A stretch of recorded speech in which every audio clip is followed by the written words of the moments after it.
নমস্কার। আপনারা প্রত্যেকেই মোটামুটি একটা খবর শুনেছিলেন যে 1 জুলাই থেকে তৎকাল টিকিট বুকিং করার জন্য অবশ্যই আপনার আইআরসিটিসি অ্যাকাউন্টের সাথে আধার লিঙ্ক করতে হবে। আর 15ই জুলাইয়ের থেকে আপনি যখন তৎকাল টিকিট বুকিং করবেন তখন আপনার আধার রেজিস্টার ফোনে ওটিপি আসবে, তবেই কিন্তু তৎকাল টিকিট বুকিং হবে। তবে এই ওটিপি কখন আসবে, টিকিট বুকিং করার সময় না পেমেন্ট করার পরে না পেমেন্ট করার আগে, সেটা কিন্তু কিছু মেনশন করে দেওয়া নেই। তো আজকে 15ই জুলাই আজ আমরা একটি লাইভ টিকিট বুকিং করে দেখব তৎকাল টিকিটে কোনো রকম ওটিপি আসছে কিনা। টিকিট বুকিং করার জন্য আমি রেল ওয়ান অ্যাপ ওপেন করে নিয়েছি। এই অ্যাপের সঙ্গে আমার আধার লিঙ্ক করা আছে। এখানে আমি ডেটটা দেখিয়ে দিচ্ছি। দেখুন, আজকে 15ই জুলাই সকাল 11:44। আমি একটু ব্যস্ত থাকার দরুন সকাল 11টার সময় টিকিট বুকিং করতে পারিনি, তাও কোনো অসুবিধা নেই। আমি তৎকাল টিকিটই এখান থেকে বুকিং করব। বুকিং করার জন্য এখানে রিজার্ভ বলে যে অপশনটি আছে জার্নি প্ল্যানারের নিচে, ওটির ওপর একবার টাচ করব। আমি একটি ছোট ডিস্টেন্সের তৎকাল টিকিট এখানে বুকিং করব, জাস্ট ওটিপি আসছে কিনা সেটা দেখার জন্য। আমি এখান থেকে ফর্ম আর টুটা সিলেক্ট করে নেব। ফর্ম আপাতত বর্ধমান টু বোলপুর করা আছে, এটা আমি চেঞ্জ করে বোলপুর টু প্রান্তিক করে নেব, কারণ বোলপুর টু প্রান্তিক হচ্ছে একদম শর্ট ডিস্টেন্স, পরপর দুটো স্টেশন, এবং এখানে তৎকাল টিকিটের অ্যামাউন্টটাও কম হবে। যেহেতু আমার টিকিটটি নষ্ট হবে আপনাদের দেখানোর জন্য করছি, সেই জন্য আমি শর্ট ডিস্টেন্স এখান থেকে বেছে নিচ্ছি। আজকে যেহেতু 15ই জুলাই, তৎকাল টিকিট আমি বুকিং করব 16ই জুলাইয়ের, সেই জন্য আমি এখান থেকে ডেটটা 16ই জুলাই করে নিলাম। আর এখান থেকে কোটা যেটা জেনারেল করা আছে ওটাকে আমি চেঞ্জ করে তৎকাল সিলেক্ট করে নেব। তারপর করে দেবো সার্চ অপশানে ক্লিক। সার্চ অপশানে ক্লিক করার সঙ্গে সঙ্গে এখানে ভ্যারাইটি ট্রেন কিন্তু শো হচ্ছে। আমি এখান থেকে একদম কম পয়সার টিকিট যেটা হবে সেটাই আমি এখান থেকে বেছে নেবো। দেখা যাক, এখানে ভাড়া দেখাচ্ছে মোটামুটি 75 টাকার মতো। এটা আমি বাঁচবো না, আমি একটু নিচের দিকে আসি। দেখুন, এখানে কিন্তু ভাড়াটা অনেকটা কম দেখাচ্ছে, মাত্র 30 টাকা এটা ভাড়া দেখাচ্ছে। আমি এটাই বুকিং করার চেষ্টা করব। বুকিং করার জন্য 2S এর ওপর একবার টাচ করব। এটা জাস্ট আমি প্রসেসটা দেখিয়ে দিচ্ছি কোনো রকম ওটিপি আসছে কিনা। 2S এর ওপর টাচ করার পর এখানে আপনাকে প্যাসেঞ্জার নেমটা ফিল করতে হবে, সেই জন্য অ্যাড নিউ অপশানে ক্লিক করে আপনি প্যাসেঞ্জার নেম ফিল করে দেবেন।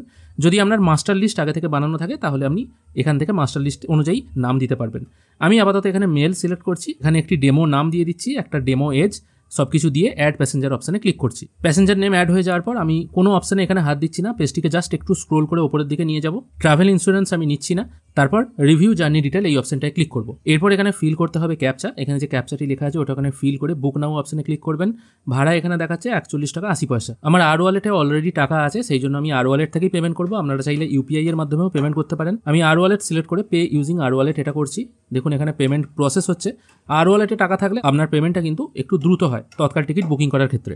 এখানে তৎকাল টিকিট বুকিং হয়ে গেল, কোনো রকম কিন্তু ওটিপি এলো না, এবং 100% কনফার্ম তৎকাল টিকিট এখানে বুকিং হয়ে গেল। যদিও এটা অতটা বিজি রুটের নয়, সেই জন্য 12টা বাজার সময়ও এখনও কিন্তু তৎকাল পাওয়া যাচ্ছে। তার মানে 15ই জুলাই হয়ে যাওয়ার পরেও কিন্তু তৎকাল টিকিট বুকিংয়ে কোনো রকম ওটিপি আসছে না। আপনারা এটা লাইভ দেখে নিলেন। এবার যেহেতু এই টিকিটটা আমার দরকার নেই, কারুর হয়তো আমার জন্য যাওয়া হবে না, হয়তো সে ওয়েটিং টিকিট পেয়ে যাবে, সেই জন্য আমি এই টিকিটটা ক্যান্সেল করব। ক্যান্সেল করার জন্য নিচের দিকে ক্যান্সেল টিকিট বলে একটা অপশন আছে, এটির উপর একবার টাচ করব। এখানে টাচ করার সঙ্গে সঙ্গে এখানে প্যাসেঞ্জার নেমটা শো হচ্ছে, যেটা আমি টেস্ট হিসেবে দিয়েছিলাম। আমি এটা আপাতত সিলেক্ট করে নিয়ে ক্যান্সেল টিকিট অপশানে ক্লিক করব। এরপর এখানে কনফার্মেশন চাওয়া হচ্ছে। আমি এখানে তৎকাল টিকিট ক্যান্সেল করার জন্য কোনো রকম রিফান্ড পাবো না। এখানে দেখুন রিফান্ড অ্যামাউন্ট 0 দেখাচ্ছে, কারণ এটা কনফার্ম তৎকাল টিকিট। ওয়েটিং তৎকাল ক্যান্সেল করলে রিফান্ড পাওয়া যায়, কিন্তু কনফার্ম তৎকাল ক্যান্সেল করলে কোনো রকম রিফান্ড আসে না। আমি আপাতত এই পপ আপটা ইয়েস করে দেবো, তাহলেই কিন্তু আমার এই তৎকাল টিকিট ক্যান্সেল হয়ে যাবে। দেখুন, টিকিট এখানে ক্যান্সেল হয়ে গেল, আমার কিন্তু কোনো রিফান্ড এলো না। অর্থাৎ আপনারা দেখলেন 15ই জুলাই তৎকাল টিকিট বুকিং কিন্তু কোনো রকম ওটিপি আসছে না, সেটা এসির ক্ষেত্রেও এবং নন এসির ক্ষেত্রেও। যদিও আমি এটা নন এসি দেখিয়েছি, এসির ক্ষেত্রেও কিন্তু কোনো রকম ওটিপি আসছে না, বা কোনো রকম কিন্তু তৎকাল টিকিট বুকিং প্রসেসে কিছু চেঞ্জ হয়নি।